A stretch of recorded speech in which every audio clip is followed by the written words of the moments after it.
This is Barbara Ellistead and John Taylor from Mesquite Citizen Journal, and we're continuing our week-long series of interviewing all of the candidates who have declared their running for the Mesquite City Council election in 2013. And we're here with Gino Withelder, and unlike the others, because of scheduling conflicts, we're actually in Gino's office. So, Gino, what we'd like to do is start out having you tell us a little bit about yourself, how long you've been in Mesquite, some of the organizations that you're involved in, and then we'll get to the questions. Well, thank you, Barb. Good afternoon, John. I am Gino Withelder. I have been a full-time resident of Mesquite since August of '02.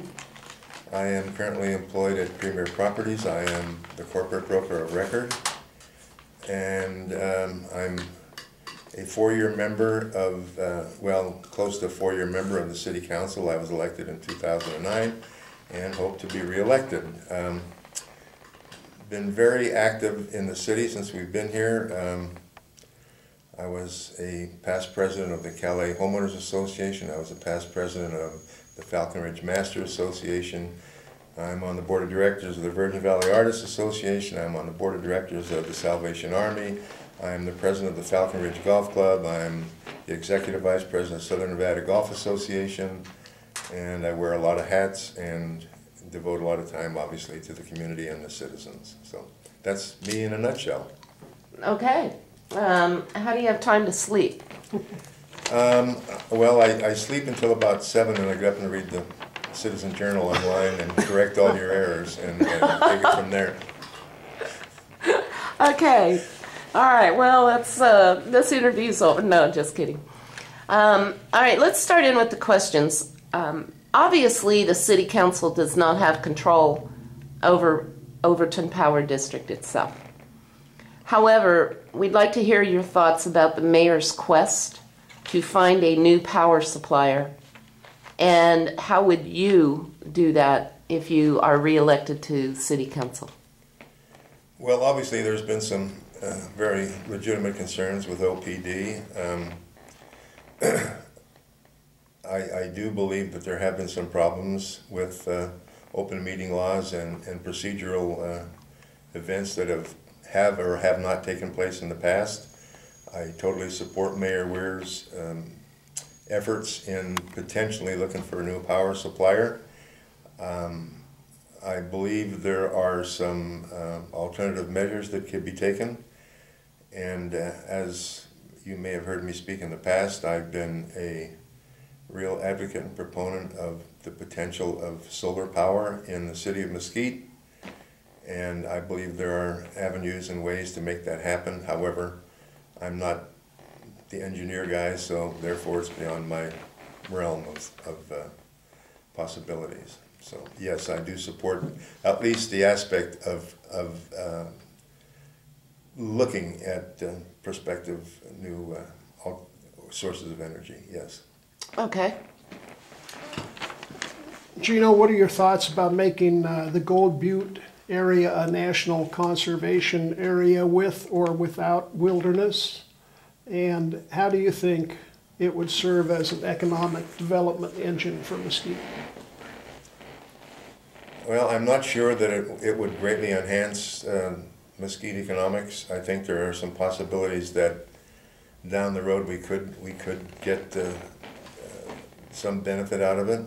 As far as the federal government coming in and taking over control of the area, it's something that doesn't make me feel real good.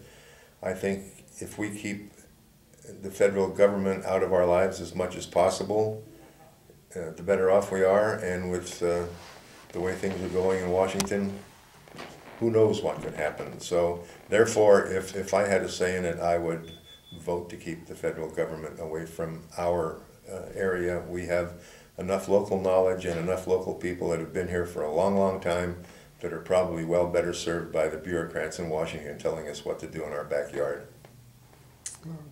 Okay. The Virgin River Habitat Conservation and Recovery Plan has been under consideration by the City Council for close to a year. Which way do you think the issue should be settled, and do you see it more as an economic development issue or a conservation issue? I believe it boils down to being a conservation issue, and I believe that the city is now working in concert with Clark County, getting some of those issues resolved.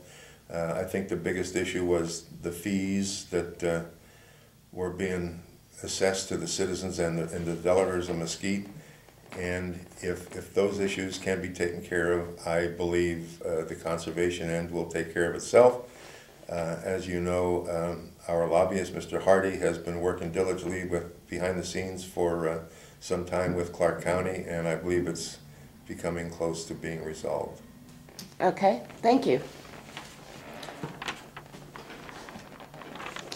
Gino, what are your thoughts on the smoke-free Mesquite effort? Well, I've been approached several times by the committees on the smoke-free Mesquite. I believe theoretically it has some merit. I believe it probably has been mislabeled. When you say smoke-free Mesquite, that gives the impression to me that smoking would be totally banned and outlawed in Mesquite. That means I can't smoke in my backyard, I can't smoke in my house, I can't smoke anywhere. I believe the label is incorrect. As you know, I play golf a couple of times a week. I try to anyway, and I light one up on the first tee. I cannot hit the first ball without smoking a cigar, and if someone is going to tell me that I can't smoke a cigar in the peace and quiet of a golf course, then I probably have an issue with that. So. What about the effect of it on the businesses, local businesses?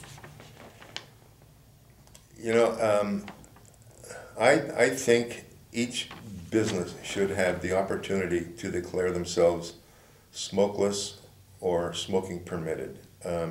It gives the consumer the option of going into my place or not going into my place. If I'm a smoker and I want to go into your place that permits smoking, I'm going to be there. If I'm a smoker, if I'm a non-smoker, I will stay out of there. I think it's up to the individual enterprise to make their own decisions and, you know, again, take it out of the hands of the government. Okay.